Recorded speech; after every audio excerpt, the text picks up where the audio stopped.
Jobs and study के इस YouTube channel पर आपका स्वागत है। मैं दीपक कुमार। आज हम बात करेंगे ट्रिग्नोमेट्री में परसेंटेज का कैलकुलेशन। जैसे जैसे एग्जामिनेशन होते जा रही है, एग्जामिनेशंस में क्वेश्चन पूछने के जो दायरे चेंज हो रहे हैं उसको ध्यान में रखते हुए आज का टॉपिक बहुत ज़्यादा इंपॉर्टेंट है। इस वीडियो को लास्ट तक जरूर देखिए। अगर आप इस चैनल पर नए हैं तो चैनल को सब्सक्राइब कर लीजिए। ट्रिग्नोमेट्री में परसेंटेज का कैलकुलेशन बड़ा इंपॉर्टेंट टॉपिक है और आए दिन ऐसे क्वेश्चन आते चले जा रहे हैं। तो देखिए ये क्या टॉपिक है।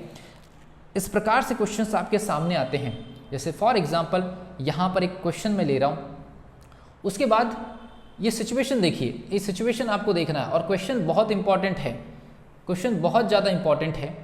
तो ये इस टाइप से देखिए, इस टाइप के जो क्वेश्चन आते हैं इसको समझने की कोशिश करते हैं। यहाँ पर मैंने एक प्रकार की सिचुएशन लगा दिया है। ये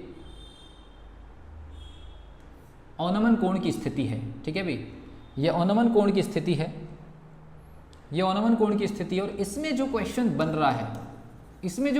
रहा है, ये वाला एंगल अगर मान लीजिए, अगर ये वाला एंगल अगर 30 डिग्री है तो ये वाला एंगल भी 30 डिग्री होगा, ठीक है। अगर ये वाला एंगल अगर आपका मान लीजिए 45 डिग्री है तो ये वाला एंगल भी 45 डिग्री होगा एकांतर अंतःकोण की वजह से। ये वाला एंगल अगर आपका 60 डिग्री है तो ये वाला एंगल भी कितना होगा, 60 डिग्री। तो ये पूरा का पूरा जो कैलकुलेशन है ये है आपका औनमन कोण से रिलेटेड, औनमन कोण, ठीक है भाई, औनमन कोण, एंगल ऑफ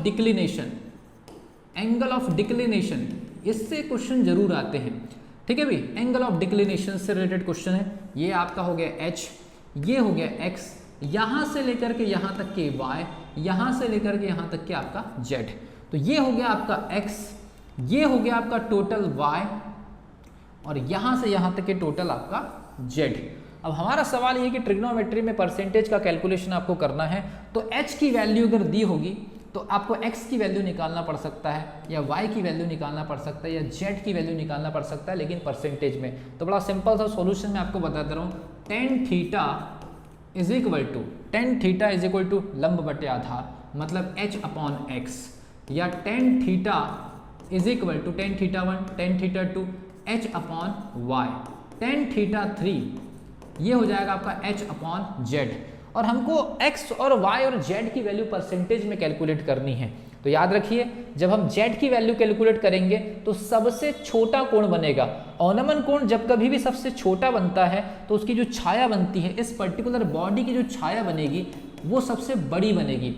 याद रखिए, दूर में हमेशा कोण कम बनता है, जैसे जैसे पास आते जाते हैं कोण अंदर की तरफ बढ़ते चले जाता है। तो आप यहाँ से z की वैल्यू, y की वैल्यू, x की वैल्यू परसेंटेज में निकाल सकते हैं। तो सबसे पहली चीज देखिए, z की वैल्यू कितनी हो जाएगी, z की वैल्यू हो जाएगी h डिवाइडेड बाई tan 30।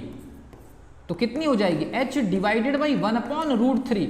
ये √3 ऊपर जाएगा तो कितना हो जाएगा, h इंटू 1.732।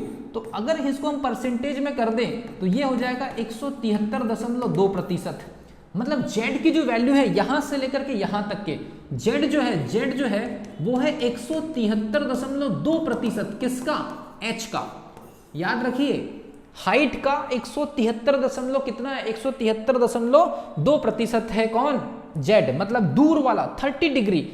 याद रखिए, हाइट का 173.2% जो है वो z है। y की वैल्यू भी वैसे ही कैलकुलेट की जा सकती है। y इज इक्वल टू हो जाएगा h डिवाइडेड बाई 1045। तो 1045 की वैल्यू 1, तो ये हो जाएगा h divided by 1, that is, दोनों इक्वल हो गए। ऐसी कंडीशन में हम 1 से मल्टीप्लाई करेंगे और ये 100 हो जाएगा। कितना, 100%। अगर जहां भी 45 डिग्री बन रहा है तो ये कितना हो जाएगा, 100%। वैसे 60 डिग्री का कैलकुलेशन अगर हम करें तो 60 डिग्री के कैलकुलेशन में x इज इक्वल टू हो जाएगा आपका h डिवाइडेड बाई 1060। और 1060 कितना हो जाएगा, 1060 की वैल्यू कितनी, √3।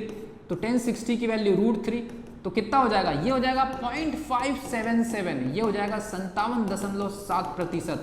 तो ये वाली जो वैल्यू हो जाएगी 57.7%।